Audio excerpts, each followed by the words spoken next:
if we would get up to, let's just say, that next dollar, which would be the 44.58, okay, that would get you up to about 285 of value. Okay, so that would be about 60 cents. Okay, so you'd make 60 cents off of a 226 baseline. So that's basically about 33%. So 60, 20, yeah, a little less than that. Okay, so the way you would make money, because so that's not obviously you're not making a tremendous amount on each option. You're making $60 on each option, but they're cheap options. So how do you make kind of significant, meaningful money on this?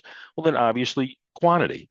Okay. So in other words, if you put up, let's just say, if you bought five contracts, okay, that would basically be just about $1,100, $1,125 to get into the trade.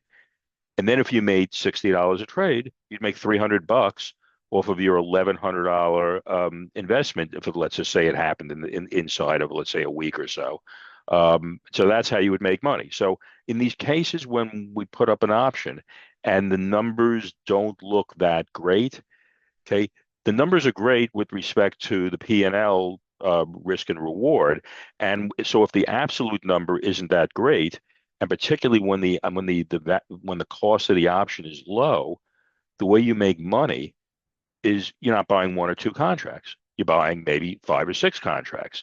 But because they're cheap options, let's just say, $2.25, basically for a little over $1,000, you're controlling effectively 500 shares of the stock, because of course each option essentially